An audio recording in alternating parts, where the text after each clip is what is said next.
their wages, to have security, economic security, and we got off that message. And when we don't talk about economics, we lose elections. So I did hear Hillary Clinton talk about raising the minimum wage, and I did hear her talk about an infrastructure bill, and I did hear her talk about a lot of these issues that you're referring to. You're just saying that people in Ohio didn't hear it enough? Obviously, there was a lot of noise through it, but here's the deal. We have to talk about moving forward. I can't, in good conscience, hang this election around Nancy Pelosi's neck, of course.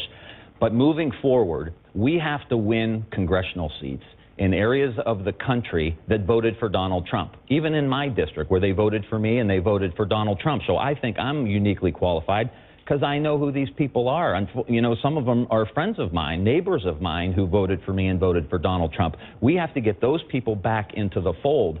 And as I told my colleagues, I know in my heart that we cannot win the House back under the current leadership. It's time for a change. The American people asked us to make a change here, and we've got to do it. And it's not easy. We're in the middle of a family fight here, but we got elected to come to the United States Congress. There's only been 10,000 members of Congress in the history of our country, Jake. 10,000. Wearing this pin is an honor.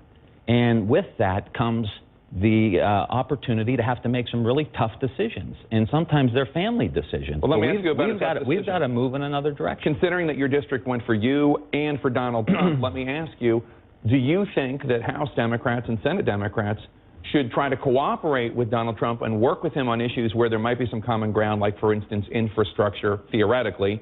Or do you think that Democrats should be an opposition party that tries to stop him? Let me say, if he tries to defund Planned Parenthood, if he tries to kick people off their health insurance, if they try to privatize Medicare or cut taxes for the wealthy, we're going to have a Youngstown street fight in the Capitol. That's what's going to happen. If he has other opportunities where we can grow the economy, where we can invest in the working class people, knowing that a third of working class people are people of color, so this is our broad coalition, then we will look for places to work with him. But as I'm reading about his infrastructure bill in the last couple of days, it looks like a bunch of smoke and mirrors and some corporate giveaways. And if that's what it looks like, then he's going to have a fight on his hands. There's another fight going on, which is for the DNC chair position. Your colleague, Keith Ellison, Democrat of Minnesota, has picked up the support of Chuck Schumer, Bernie Sanders, Elizabeth Warren. I want you to take a listen to what Congressman Ellison had to say about guns in 2014. Then why doesn't your party come out against the Second Amendment? Bill, I sure wish they would. I sure wish they would. Really? Because I never hear anybody in the Democratic Party say that. So that's your candidate for DNC chair saying that he sure wishes the Democratic Party would come out against the Second Amendment. Is that the appropriate leadership for the DNC? Well, that's not my decision entirely to make. I really don't have a horse in that fight. And so the DNC members are going to have to make that decision. But you want to lead the Democratic Party in the House. You must have a position. That's not my position. My position on guns and gun violence is not to get rid of the Second Amendment. We need people who are sportsmen and can hunt and fish. We need to have background checks.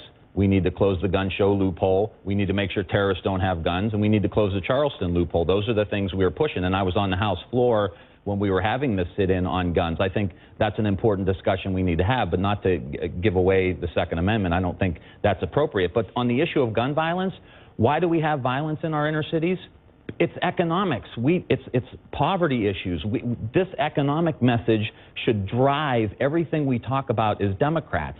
Poverty, middle-class wages, gun violence, things that happen in rural America. These are economic issues that the Democratic Party has lost its way, and if we want these Trump voters to come back, we need to start talking about these bread and butter fundamental issues that make us Democrats. Congressman Tim Ryan of Ohio, thank you so much. Appreciate it, sir. Coming up, team of rivals. Donald Trump meets with Mitt Romney. Will he ask him to serve as Secretary of State? That story next.